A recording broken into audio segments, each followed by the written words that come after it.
Hello, this is lab number 3. We'll be covering body mechanics, mobility, hygiene, range of motion, and the use of anti-embolism stockings.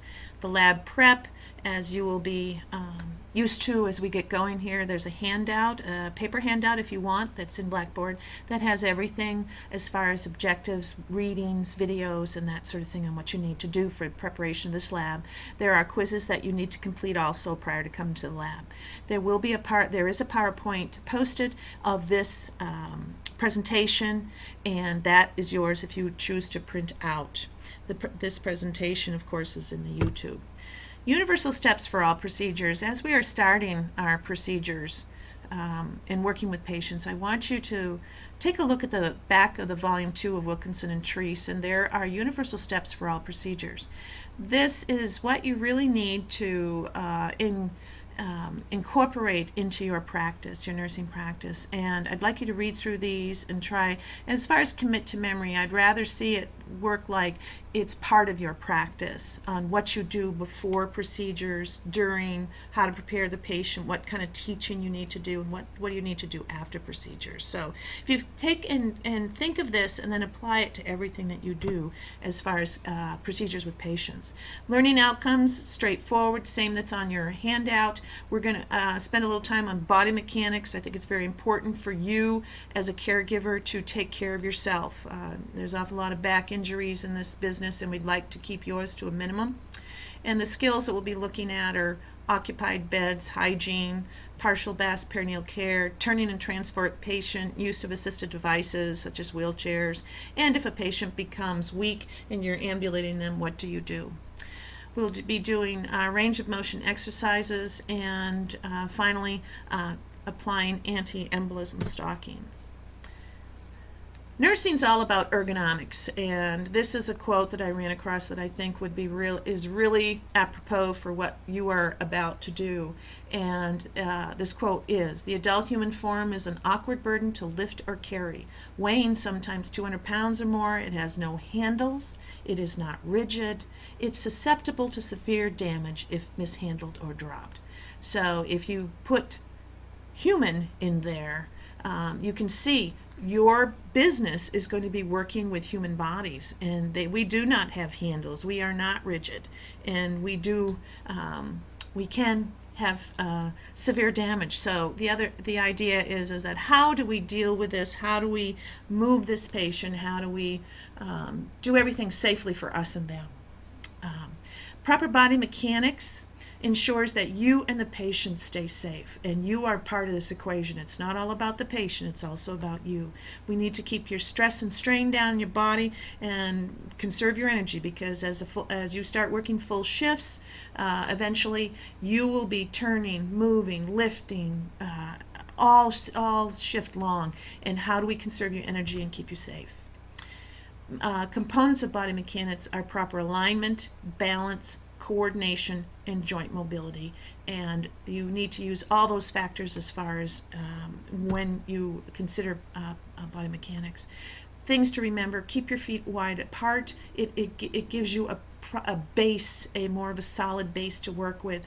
Bend your knees, keep your back straight. Don't lift from the floor, bend the knees.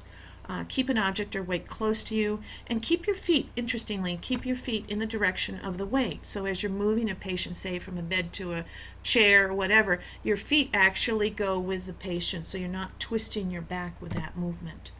So basic principles here: be safe, be clear with instructions. If there's more than one of you working with patients, have a leader. Be consistent, and certainly be positive about what you're doing. Remember, there's always a human being that you work with. This work never becomes rote. Basic positions that you need to be familiar with. Here I put the pictures out. The first one on your upper left is supine. And supine I remember because the letters UP, up, are in there, and so a patient is face up or supine in bed. The next one below that is prone, so that's face down. The lower one on the left hand side is semi-Fowler's with the head up. The two on the right, the top right, is a right lateral position, and actually essentially being on the side, watch to see where those pillows are to help assist the patient with comfort. And then the one below that is what we call a Sims position. And if you note the positions of the arms and the hips, they're different from the lateral in that the Sims is further over. You have a rotation of the shoulders and the hips.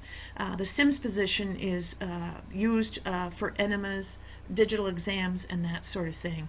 A lot of folks like to lie in the lateral position, so get used to using your pillows, and we'll be practicing that in the lab. The hygiene that you'll be dealing with when you start your clinicals is in long-term care, and basically, typically they take a bath or shower a couple of times a week. On the non-bath days, you'll be assisting with partial baths, either at the bedside or at the sink, and it's a minimum of usually hands, face, underarms, peri-care. You should always make sure that the patient can do as much as possible. Don't do it for them if they can do it themselves. Dress in their own clothing. If you have time, the foot nail soaks are really do help with hygiene and also softening heels, hands, that sort of thing. Men need to be shaved daily. You'll hopefully be getting good at that. Remove facial hair on women. They tend to have some chin hair sometimes, and make sure if you remove them, excuse me, we'll bring that right back. Do it as only do it per policy of the institution that you're in. Women, if there's makeup, assist them with it, and all patients make sure their hair is combed. Oral care, it's a pet peeve. It should be a pet peeve of yours. I just want you to sit there for a minute and imagine this. You're a patient in a skilled facility recuperating after a stroke. Your right hand and right leg are flaccid. In other words, you cannot move them. It's 5 o'clock and you haven't had any oral care today. What do you feel like?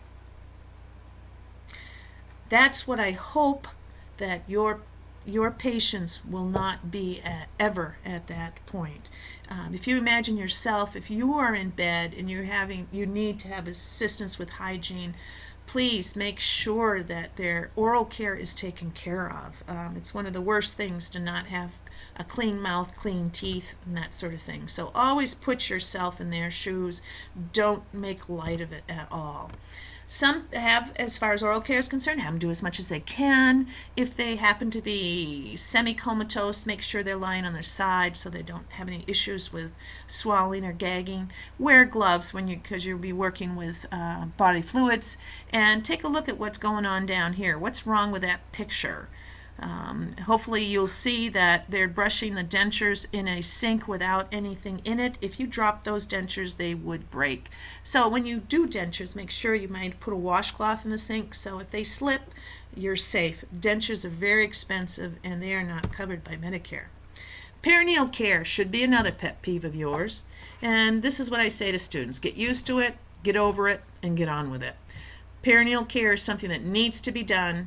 And again, put yourself in that position. You would want to make sure that your hygiene was good and you stayed clean too. You'll be watching the perineal care videos in Mosby, and also we'll have a couple mannequins set up with that too. So again, those should be your 2 pet peeves when it comes to hygiene. And as far as bathing, we'll go over that in the lab, but make sure you get all soap off and dry well. When you think about it, what's the rationale for that? Well, if you don't get all the soap off and there's moisture there, moisture breeds bacteria and fungus. So you really want to make sure they dry well. So, next, how is the bed making procedure different than what you do at home? If you've watched these videos before, let's see what we came up with. You don't shake your linens out. You know how you kind of shake them and put them on your bed? You put your pillowcases on differently. You don't throw the linens on the floor. You can actually put a hospital bed up to save your back. Miter the sheet corners to make a nice tight bed, and avoid touching the uniform with linens, and we use a draw sheet. A draw sheet helps us move the patients. So, key points for bed making. Make sure you use precautions if the patient is on precautions. You already know about that. Make sure you wash your hands before and afterwards. You don't need to wear gloves unless you know that you might be getting into something you don't want to get on your hands. And make sure you always hold the linens away from your body. You're not dragging the linen bag on the floor and that sort of stuff, because you're just dragging bacteria around. For client mobility, I just put in here some examples of what you'll see for physicians' orders. Up ad lib.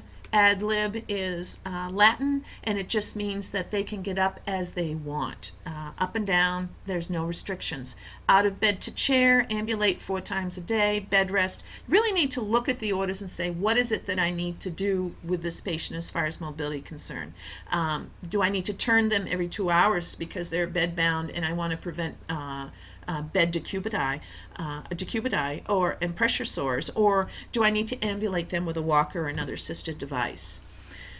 If someone is in bed for any length of time, what is it that you're going to do as a nurse? And you need to do like passive range of motion exercises. We'll practice those along with the partial bath in class in the lab.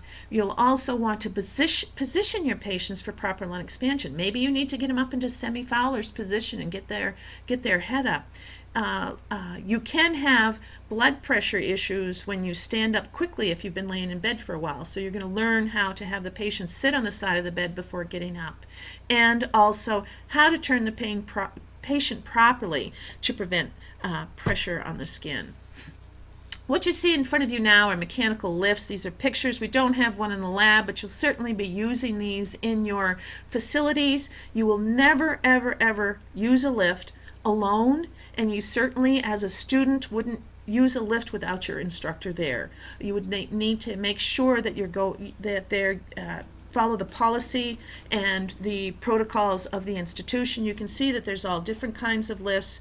Hoyer lift, where this gentleman has the person in one of these sling type things where they can get them up from the bed to the chair, and you can see what they're putting this patient into a wheelchair. Over here, this lift is actually in the ceiling at that facility, so it's a very easy lift to use, but remember, there's always 2 people with these lifts.